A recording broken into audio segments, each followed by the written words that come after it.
Hoje, grande parte dos cristãos ao redor do mundo comemoram o Natal.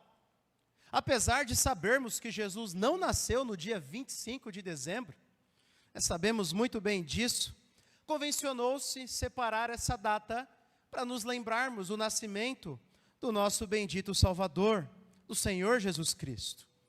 E é louvável, é muito bom que a gente separe intencionalmente, pelo menos uma vez ao ano, para que a gente possa relembrar dessa, que é uma data, que é um marco tão especial para a nossa fé. E o período de Natal é maravilhoso. O período de Natal é maravilhoso. E todos nós que nascemos em um país, em uma cultura influenciada pelo cristianismo, nós estamos familiarizados de uma certa maneira com o Natal. Mesmo aqueles que não são cristãos ou crentes, conhecem muito bem as histórias de Jesus, conhecem a imagem do presépio, José, Maria, os magos, os carneirinhos, os animais que estão ali ao redor. Sabemos que Jesus foi gerado pelo Espírito Santo no ventre de uma virgem, a Virgem Maria. Nós lembramos dos anjos que apareceram aos pastores e também a Maria, a José, mas há algo na história de Jesus que geralmente todos, inclusive nós cristãos, nós deixamos de lado.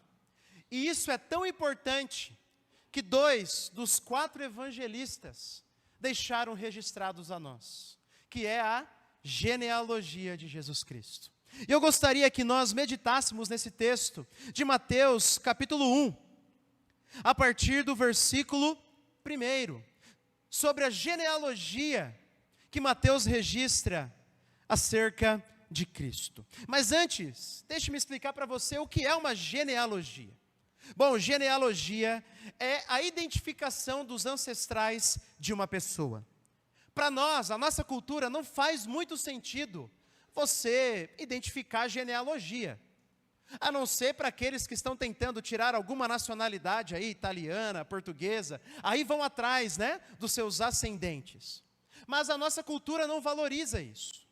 Só que para um judeu, a genealogia era muito importante, por vários motivos. Primeiro, você vai lembrar que quando a nação de Israel atravessa o Mar Vermelho, peregrina 40 anos no deserto e finalmente entra na terra prometida, o livro de Josué diz que a terra foi dividida, está lembrado? E ela foi dividida entre as tribos. E com o passar dos séculos, você tinha que provar que você era de determinada tribo para poder ter a sua parcela da terra. Também nós lembramos e sabemos muito bem que apenas os da tribo de Levi, ou os levitas, poderiam servir no templo, poderiam servir na religião judaica. Então, depois de muitos séculos, você tinha que provar que era descendente de Levi, para que pudesse então exercer as suas funções no templo da nação de Israel. Também a realeza, os descendentes reais só poderiam ser de uma tribo. Qual tribo é essa? A tribo de Judá. E especificamente de uma família. Da família do grande rei Davi. Então, por esses e vários outros motivos, seja para demonstrar os seus direitos, ou os seus deveres, ou os bens, não importa.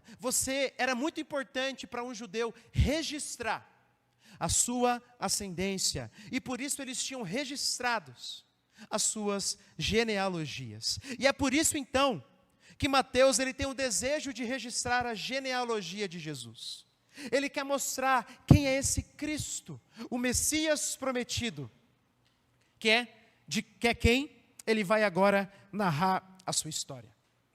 Então vamos ler comigo Mateus capítulo 1, a partir do versículo 1.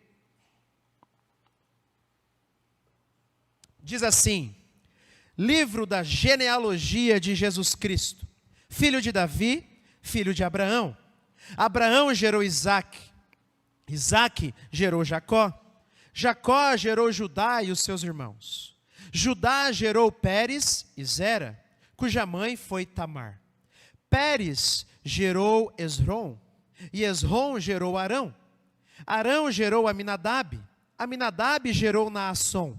Naasson gerou Salmão. Salmão gerou Boaz, cuja mãe foi Raabe. E Boaz gerou Obed, cuja mãe foi Rute. E Obed gerou Jessé. Jessé gerou o rei Davi, e o rei Davi gerou Salomão, cuja mãe foi aquela que tinha sido mulher de Urias. Salomão gerou Roboão. Roboão gerou Abias. Abias gerou Asa. Asa gerou Josafá. Josafá gerou Jorão. Jorão gerou Uzias. Uzias gerou Jotão. Jotão gerou Acás. Acás gerou Ezequias. Ezequias gerou Manassés. Manassés gerou Amon. Amon gerou Josias. Josias gerou Jeconias e os seus irmãos no tempo do exílio na Babilônia. Depois do exílio na Babilônia, Jeconias gerou Salatiel, e Salatiel gerou Zorobabel. Zorobabel gerou Abiúde. Abiúde gerou Eliaquim. Eliaquim gerou Azor. Azor gerou Sadoc. Sadoc gerou Aquim. Aquim gerou Eliúde. Eliúde gerou Eleazar. Eleazar gerou Matã. Matã gerou Jacó. E Jacó gerou José, marido de Maria, da qual nasceu Jesus, que se chama o Cristo, o Messias. Assim, todas as gerações, desde Abraão até Davi, são 14. Desde Davi até o exílio na Babilônia, 14 gerações também. E desde o exílio na Babilônia até Cristo, 14 gerações. Até aqui. Essa então é a genealogia de Jesus apresentada por Mateus. E eu quero mostrar para vocês, com a graça de Deus, nessa noite, que essa genealogia nos mostra uma riqueza, muitas vezes esquecida para nós, acerca do Natal, acerca do nascimento de Jesus. E a partir dessa genealogia, a primeira coisa que Mateus quer nos lembrar, é que o Natal ou o nascimento de Cristo nos lembra da fidelidade de Deus. O Natal, o nascimento de Jesus, nos lembra da fidelidade de Deus. Perceba no versículo 1. Diz que este é o livro da genealogia de Jesus Cristo, filho de Davi, filho de Abraão. Perceba que para Mateus, ele quer enfatizar esses dois nomes. Ele citou 40 e tantos nomes aqui. Mas ele quer que você já tenha na memória que ele está enfatizando dois: Davi e Abraão. Mas por que Mateus, ele quer enfatizar esses dois nomes? Por que Mateus quer que você tenha em mente, principalmente, Davi e Abraão? Bom, porque dentre todos esses que foram citados aqui, Deus tinha promessas específicas para esses dois personagens bíblicos. Davi foi o maior rei que a nação de Israel já teve. Ele foi exemplo de bravura, de coragem, de fidelidade, de obediência a Deus. Até mesmo em suas quedas, Davi foi um exemplo de um verdadeiro arrependimento, de uma verdadeira contrição, de alguém que se quebranta diante do Senhor. E ele era extremamente respeitado, e ainda o é, seja pelos judeus, seja por nós, cristãos. Davi é um grande homem para as Escrituras. E lá no capítulo 7 do segundo livro de Samuel, nós vemos que Deus, ele entra em uma aliança com Davi. E Deus havia prometido a Davi que um dos seus descendentes se assentaria em seu trono e reinaria para sempre. Um dos filhos de Davi se assentaria sobre o trono e reinaria para sempre. Então, Mateus, ele quer trazer isso à nossa memória. Ele quer trazer isso à memória dos leitores. E Abraão? Abraão, nós sabemos muito bem, era o pai da nação dos judeus, o pai dos hebreus, o pai dos israelitas. Deus havia o chamado da sua terra e havia feito uma promessa com Abraão, de que por meio dele viria um povo escolhido. E por meio desse povo, todas as nações da terra seriam abençoadas. Por isso, então, mais uma vez, Mateus, ele quer relembrar a vocês, relembrar a nós, a mim, essas promessas específicas que Deus havia feito a Davi e a Abraão. Mas aí você pode me perguntar assim: pastor, eu entendi. Mas o que isso tem a ver com a fidelidade de Deus? Não é esse o primeiro ponto, que o Natal nos lembra da fidelidade de Deus? Deixe-me dar para você um detalhe histórico. Quando Deus chama Abraão e faz uma promessa a ele,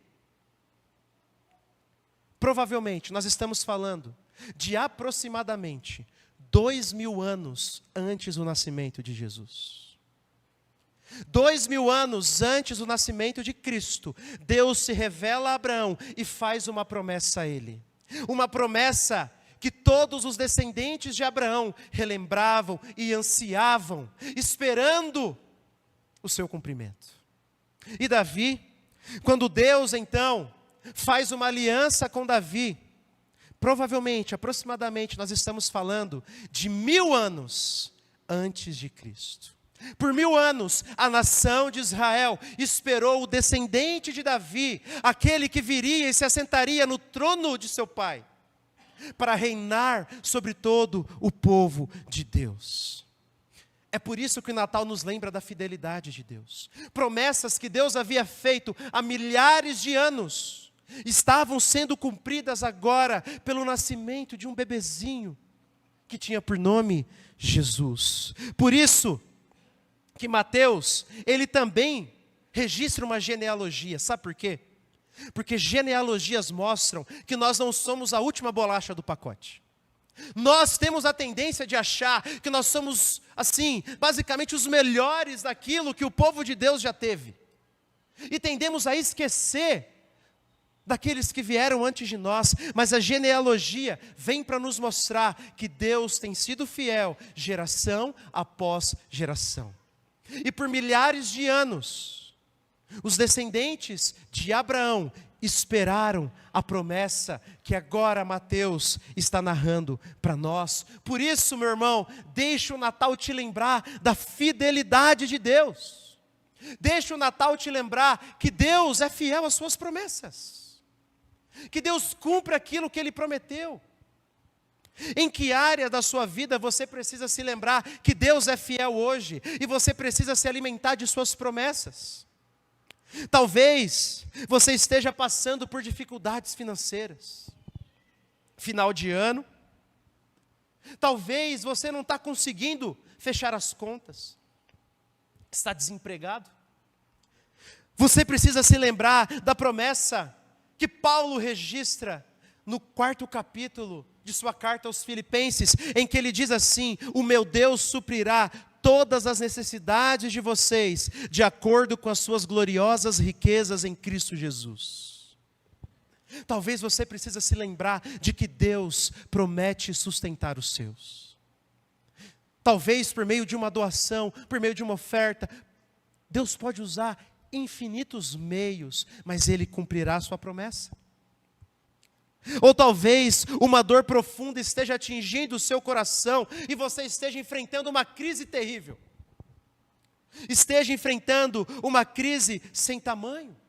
Talvez você precise se lembrar da promessa do Senhor que está registrada no Salmo de número 86, em que o salmista diz assim: no dia da minha angústia, clamarei a Ti e Tu me responderás. Eu não sei qual é a angústia do seu coração. Eu não sei por qual crise você está passando, mas de uma coisa eu sei: se você buscar ao Senhor, Ele irá te responder. É Ele que prometeu, não sou eu. Muito provavelmente não da maneira que você espera, mas da maneira que você precisa. Ou talvez você está lutando contra um pecado que parece que não vai embora. Sabe aquele pecado que você ora, que você pede ao Senhor, que você luta, mas Ele insiste em te assombrar. Talvez você precise se lembrar da promessa que está lá em Filipenses capítulo 1, em que Paulo diz que aquele que começou a boa obra na vida de vocês, há de completá-la até o dia de Cristo Jesus. Eu não sei qual a sua situação exata hoje, mas de uma coisa eu sei: Deus é fiel. Se agarre nas promessas dele, porque ninguém confiou em vão nas promessas do Senhor até o dia de hoje. O Natal nos lembra de que Deus é fiel. Lembre-se de 2 Timóteo capítulo 2, em que Paulo diz: se nós somos infiéis, Ele permanece fiel, pois de maneira alguma pode negar a si mesmo. Mesmo quando somos infiéis, Deus permanece fiel. Pense na nação de Israel. Pense nos descendentes de Abraão. Abraão dizendo ao seu filho Isaque: um dia virá um descendente, por meio de quem todas as famílias da terra serão abençoadas. Isaque falando a Jacó, e Jacó falando aos seus filhos. Pense nos descendentes de Davi, ou aqueles que viveram no tempo de Davi, falando: filho, um dia virá um rei que nos livrará de toda essa injustiça. Pense em quando o povo estava sob o domínio romano, os pais dizendo aos seus filhos: filhos, um dia há de vir o Messias, o descendente de Davi, que fará nova todas as coisas. E passam-se 50 anos, e passam-se 100 anos, e passam-se 1000 anos. Mas o Senhor cumpriu. Ele pode parecer que está demorando, mas o Senhor nunca tarda, Ele nunca falha, Ele é fiel. Então deixa o Natal te lembrar de que o Senhor cumpre as suas promessas, de que o Senhor cumpre aquilo que Ele prometeu. Mas há outro ensinamento claro para nós nesse texto. E Mateus, por meio da genealogia de Jesus, vem nos ensinar que o Natal deve nos lembrar da graça de Deus. O Natal deve nos lembrar do favor imerecido de Deus para pecadores. Essa genealogia, registrada por Mateus, nos mostra algumas peculiaridades. O primeiro ponto interessante dessa genealogia é que ela cita mulheres. Não era nada comum em uma genealogia de judeus serem citadas o nome de mulheres. Até mesmo na nossa cultura. Eles não tinham sobrenome, mas pensem em sobrenomes. Para nós, o que passa é o sobrenome do pai. O sobrenome da mãe, às vezes, vai até o filho. Mas do filho para o neto, passa o do pai. Do neto para o bisneto, passa o do pai. E assim vai indo, é o sobrenome do pai, caso tenha filho homens, né? É o sobrenome do pai, do homem que vai passando. Então era mais ou menos assim, apesar deles não terem sobrenomes, né? Mas era mais ou menos assim naquele tempo também. Você registrava apenas os homens na genealogia. Apenas os do sexo masculino. E raramente, quando você colocava ali uma mulher, você queria colocar que era descendente de Sara, de Lia, de Raquel. Mas aqui, Mateus, ele cita 5 mulheres, que têm histórias interessantes, que vale a pena a gente relembrar de maneira bem rápida. Primeiro, lá no versículo 3, Mateus, ele cita Tamar. Tamar tem sua história registrada em Gênesis 38, em que ela se finge de uma garota de programa para se deitar com seu sogro, para que pudesse engravidar. O versículo 5 cita Raabe, e Raabe todo mundo conhece. Raabe também era uma prostituta, que pela fé recebeu os espias da nação de Israel e foi poupada. E tudo indica que ela se converteu ao Deus de Israel, conforme Hebreus 11. Nós também vemos no versículo 5, Ruth. E Ruth, até onde sabemos, não tem nada que a desabone, né? Ruth é uma mulher apresentada em seu livro como uma mulher de fé. Uma mulher que merece ser imitada. Um exemplo de confiança no Senhor. Mas Ruth era uma moabita. E os moabitas eram um povo que surgiram de um pecado sexual gravíssimo, que eu não quero nem falar. Mas talvez você vai lembrar da história de Ló e de suas filhas. Então os moabitas eram muito mal vistos, por causa da origem de seu povo. No versículo 6, Mateus, olha só comigo, ele diz assim, Jessé gerou o rei Davi, e o rei Davi gerou Salomão, cuja mãe foi aquela que tinha sido mulher de Urias. Aqui ele está se referindo a Batseba. Batseba. E por mais que a Bíblia nunca coloque a culpa em Batseba, Davi foi quem tomou a iniciativa. O culpado, quem a Bíblia aponta o dedo, é sempre o rei Davi. Mas ela estava associada à maior mancha na vida do maior rei da nação de Israel.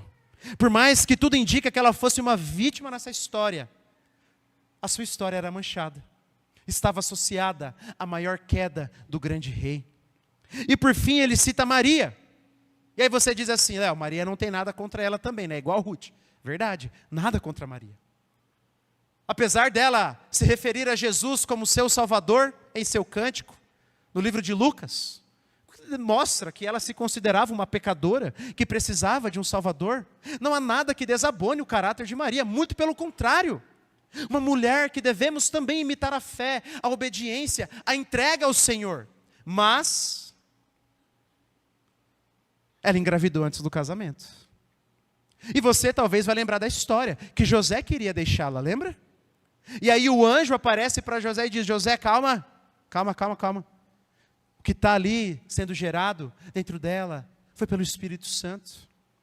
E existem alguns indícios bíblicos que Maria sofreu injúria pública, sim, e Jesus também, por ela ter engravidado antes de haver consumado o casamento. Então não há nada contra ela.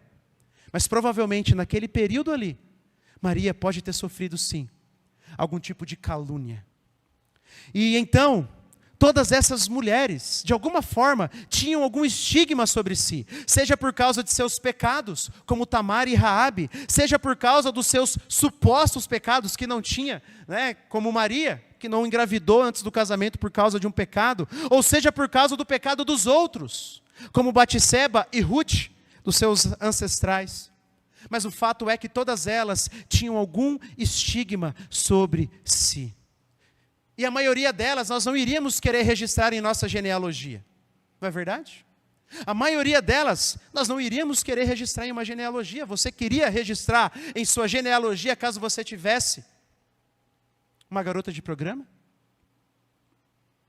Alguém responsável pela destruição de famílias? Não.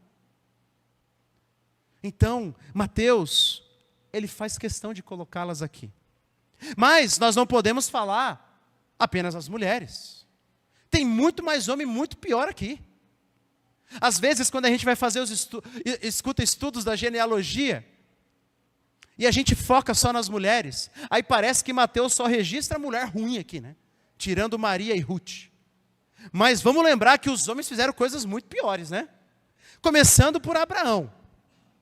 Abraão, a Bíblia não esconde suas mentiras. A Bíblia não esconde a sua incredulidade ao tomar a serva de sua esposa para dar um jeitinho brasileiro na promessa de Deus.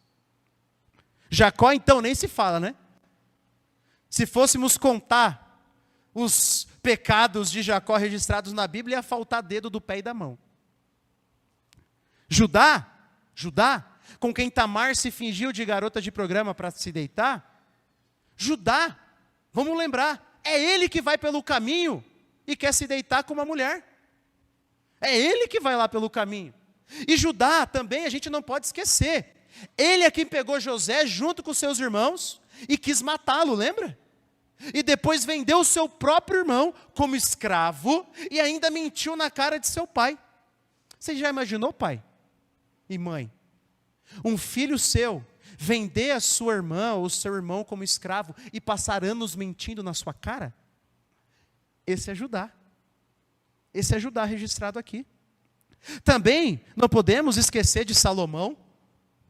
Salomão, um grande rei que se tornou um idólatra, um desobediente à lei do Senhor. E eu poderia citar muitos outros. Mas eu vou encerrar essa lista de homens com Davi, porque ele é a figura central nessa genealogia. Davi também, nós não esquecemos. A Bíblia não esconde os seus erros. E Mateus, ele quer que eu e você lembremos os erros de Davi. Leia comigo de novo o versículo 6. Ele diz assim: Jessé gerou o rei Davi gerou Salomão, cuja mãe foi aquela que tinha sido mulher de Urias. Por que ele não fala assim, cuja mãe foi Batseba? Todas as outras mulheres ele citou pelo nome, porque aqui ele substitui Batseba por como aquela que tinha sido mulher de Urias? É simples, porque ele queria relembrar aquilo que Davi tinha feito. Um dos motivos. Ele queria relembrar aquilo que Davi tinha feito. Davi havia cometido uma falta muito grave. Tomado a mulher de um outro, e ainda planejou o seu próprio assassinato, o assassinato do marido traído. Mateus, ele não quer esconder, não. Pelo contrário, ele coloca na genealogia do rei Jesus.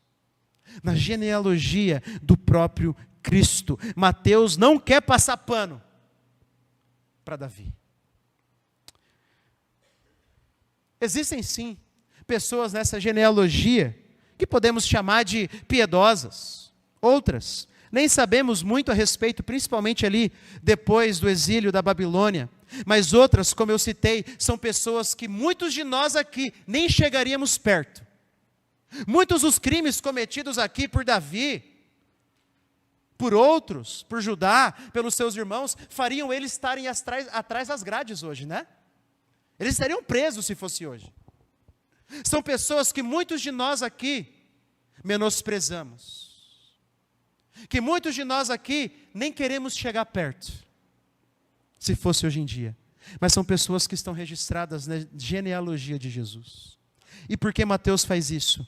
Porque ele quer mostrar que Jesus veio para exatamente esse tipo de pessoa. Mateus, ele está mostrando que Jesus veio exatamente para pecadores imperfeitos, como eu e você. Então, meu irmão, deixa o Natal te lembrar da maravilhosa graça de Deus. É muito fácil nós olharmos para essas histórias e ficarmos nos lembrando dos pecados desses aqui. É muito fácil. Quando o que nós devemos fazer é olhar para o nosso próprio pecado.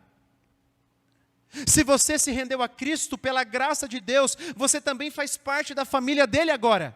E quem é que pode bater no peito e dizer assim, eu mereço estar aqui? Eu nunca matei, eu nunca roubei, eu nunca cometi um crime, nem soneguei imposto. Eu orei, eu casei virgem, então eu mereço estar aqui. Quem é que pode fazer isso? Ninguém.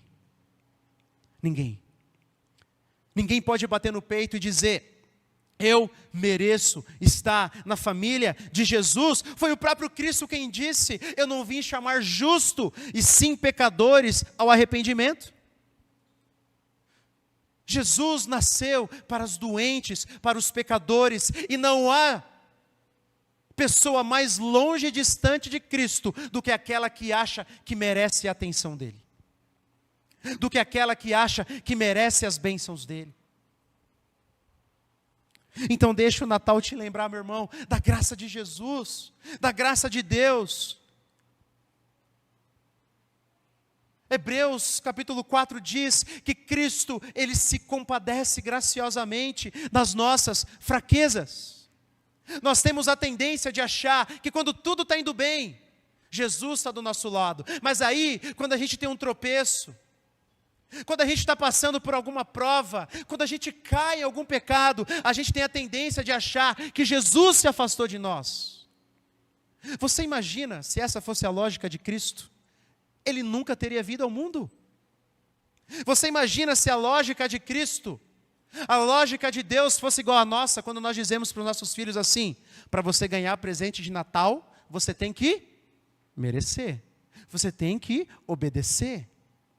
Ai, papai, mamãe, eu quero um presente de Natal. Não, você não merece. Você imagina se Jesus olhasse e falasse assim para você? Então deixe o Natal te lembrar da preciosa graça do nosso bendito Redentor. Eu não sei quais são os seus pecados. Eu não sei o que você fez ou aquilo que você está lutando. Mas deixe-me te dizer, pela graça de Cristo, agora você tem o favor de Deus. E não há nada nesse mundo que possa nos separar do amor de Deus. A todos nós que agora estamos em Cristo Jesus e que fazemos parte de sua família. O Natal nos lembra disso. E que graça maravilhosa é essa, meu irmão? Eu conheço os meus pecados, eu conheço as minhas falhas, eu conheço os meus erros, e às vezes eu sou sufocado por eles, por ver o quão miserável eu ainda sou. Mas aí eu olho para um bebê numa manjedoura, e eu me lembro que Deus não desistiu de mim, e que Deus enviou o seu Filho, para que agora eu pudesse estar seguro em suas mãos. Seguro em suas mãos, seguro em seus braços de amor. Quais são os seus pecados? São parecidos com os de Davi? Ou talvez com os de Raabe? Ou talvez com os de Abraão e de Jacó? Eu não sei, mas de uma coisa eu sei: se você correr para Cristo em arrependimento, você encontrará graça. Porque esse é um dos ensinamentos aqui nesse texto para nós. O Natal nos lembra da graça do nosso Senhor. Mas há um terceiro e último ensinamento que Mateus nos mostra nesse texto. E ele vai nos mostrar que o Natal nos lembra da esperança que nós temos em Deus. Olha comigo o versículo 17. Ele diz assim: todas as gerações, desde Abraão até Davi, são 14. Desde Davi até o exílio na Babilônia, 14 gerações. E desde o exílio na Babilônia até Cristo, 14 gerações. Que número você está vendo que Mateus enfatiza aí? 14, né? 14, 14, 14. Ele repete 3 vezes. E os hebreus, eles tinham alguns números que tinham algum significado simbólico. Algum significado por trás. Eles gostavam de brincar, por assim dizer, com números. Pense mais ou menos como o número 10 para a nossa língua. Para a nossa língua, o número 10 tem algum significado simbólico. Quando nós olhamos e dizemos para uma pessoa assim: aquela pessoa é nota 10. 10 tem um significado simbólico, não é?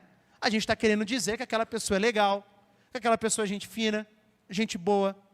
Ou quando a gente diz: fulano é 0 à esquerda. É um número que tem algum significado, um símbolo para nós. Para os hebreus era assim também, só que muito mais. E claro, com significados diferentes. Mas um dos números que trazia algum significado simbólico para eles era o número 7. E o número 7 tem alguns significados, dependendo do contexto, carregam alguns símbolos, mas geralmente era o símbolo de plenitude ou descanso. A cada 7 dias, eles tinham um sábado. A cada 7 anos, eles tinham um ano sabático.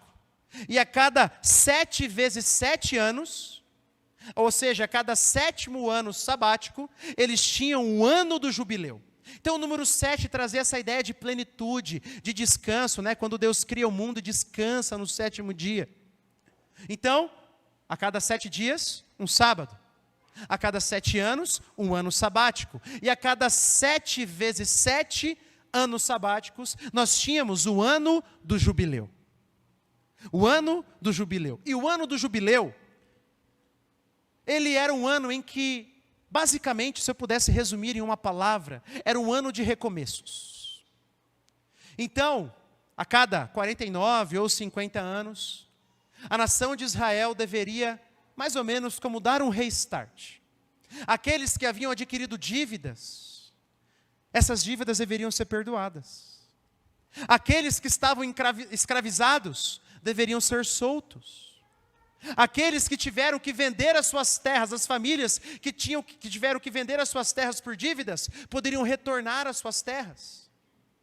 Era um tempo de redenção e restauração, um tempo de renovo, um tempo de recomeços, onde todas as coisas voltavam, ou pelo menos deveriam voltar a ser como deveriam. Cada coisa deveria voltar ao seu devido lugar. Não temos registro se isso já aconteceu, apesar de estar lá na lei. não temos registros, mas esse imaginário do ano do jubileu era muito vívido para um hebreu. É claro, pensa a maravilha que era o ano do jubileu. Se você estivesse endividado, ou se você tivesse algum parente seu que era escravo, você esperava ansiosamente por esse dia, em que as dívidas seriam perdoadas, os escravos redimidos, e nós poderíamos começar de novo, uma segunda chance. E isso ficou no imaginário do povo. Agora preste atenção no detalhe. Por que Mateus escolhe o número 14? Por que ele escolhe especificamente o número 14? Alguns estudiosos trazem várias opções, mas tem uma que parece casar muito bem com o texto. 14 é 7 vezes 2, né? 2 vezes 7. Então, olha comigo, versículo 17. Ele diz assim, ó: desde Abraão até Davi são 14, ou 2 vezes 7. Certo? 2 vezes 7. E de Davi até o exílio na Babilônia, mais 14 gerações. Então aqui nós já temos 4 setes. Certo? E desde o exílio na Babilônia até Cristo, mais 14 gerações. Então olha para mim aqui, para a minha mão. Desde Abraão até Davi, 2 setes. De Davi até o exílio da Babilônia, mais 2 setes. E do exílio da Babilônia até Cristo, 6 setes. Cristo, então, é o que inaugura o 7º sete. Cristo, então, é o que inaugura, por assim dizer, o descanso tão esperado. Aquele ano do jubileu, que provavelmente nunca aconteceu. Aquele descanso tão esperado. A plenitude dos tempos, do plano de Deus, ele vem com Cristo. Ele é o que inaugura o 7º sete. Ele é o que inaugura aquele descanso tão esperado, que traz redenção. Isso significa, o que Mateus está fazendo aqui? Mateus está chamando a tua atenção para a centralidade de Cristo, e para dizer que todas as nossas esperanças têm que estar depositadas nele. Toda a nossa esperança de plenitude, de paz e descanso tem que estar depositada em Cristo. Veja, eu gosto muito de algumas músicas de Natal. Eu gosto muito. Sou muito fã de músicas de Natal. E geralmente as músicas de Natal carregam algum sentido cristão. Mas hoje em dia as pessoas estão tentando tirar, né, a parte de Cristo das músicas de Natal. E o que é interessante é que geralmente as músicas de Natal, elas carregam um tom de esperança, de alegria, de paz, mas tudo sem Jesus. Os filmes de Natal traz essa ideia de renovo, de recomeço, mas a maioria deles sem Jesus. E isso vai trazendo para nós uma falsa ideia de que a gente sim consegue um mundo melhor sem Cristo, mas é mentira. Aquele que prometeu o descanso, que prometeu o renovo, que prometeu a restauração, é Jesus. No século XIX, muito influenciado pelo movimento iluminista, o mundo estava mergulhado em um otimismo. As pessoas achavam que tudo melhoraria com o avanço da ciência. A medicina descobrindo vacinas, a economia por meio da Revolução Industrial estava melhorando, a ciência avançando. O positivismo trazia essa ideia de que com o racionalismo, com a razão e o avanço da ciência, nós chegaríamos e melhoraríamos cada vez mais. Mas aí começa o século XX e vem 2 grandes guerras. E aí as pessoas foram relembradas de novo que homens, por um pouquinho de dinheiro, podem fazer ciência para o mal. Fomos relembrados das atrocidades que o coração humano pode fazer. E essa história tem que nos lembrar que as nossas esperanças não podem estar postas nesse mundo ou no que os homens podem fazer, mas em Cristo. Em Cristo. Então sim, nós temos que trabalhar por um mundo melhor. Sim, nós temos que trabalhar pelo fim da pobreza. Nós temos que trabalhar para que seja feita a justiça. Lutar contra toda a opressão. Mas isso em nome de Cristo. Porque só Ele um dia voltará e colocará todas as coisas em seus devidos lugares. O Natal nos lembra que a nossa esperança deve estar depositada somente em Cristo. Meu irmão, talvez você esteja passando por uma situação terrível. Deixe-me te perguntar, o que é impossível para Cristo? Talvez você esteja passando por uma situação em que não há luz no fim do túnel. Deixe-me te perguntar, o que é impossível para Cristo? Diz para mim. O que é que você não pode receber das mãos de Deus com seus joelhos no chão? Deixe o Natal te lembrar que a sua esperança tem que estar depositada em Cristo. Qual casamento Ele não pode restaurar? Qual pecador Ele não pode alcançar? Qual pecado Ele não pode perdoar? Quais dias não seriam mais alegres se nós não nos lembrássemos que Cristo está retornando? Ele já veio, mas um dia retornará e fará nova todas as coisas. Cristo é a esperança desse mundo. Por isso vale a pena cumprir a sua palavra. Por isso vale a pena amar a igreja. Por isso vale a pena pregar o evangelho. Vale a pena lutar por um mundo melhor, trabalhar contra as injustiças. Por isso vale a pena fazer o bem. Porque Cristo está voltando e Ele não virá mais como um bebê indefeso, mas virá como o grande rei de toda a terra e restaurará todas as coisas. O Natal nos lembra que a nossa esperança só pode estar depositada em Cristo. Então, essa genealogia é bem rica, não é? Dá para a gente falar muito mais sobre ela aqui. Mas eu queria terminar contando uma história. Uma história que eu aprendi em um livro de um pastor. E ele disse que ele conhecia, né? Ele já faleceu, pastor Sproul. Ele conhecia uma missionária que trabalhava em uma tribo indígena, com tradução de Bíblia. E era uma tribo que a gente fala que tinha uma língua ágrafa. Ou seja, não tinha escrita.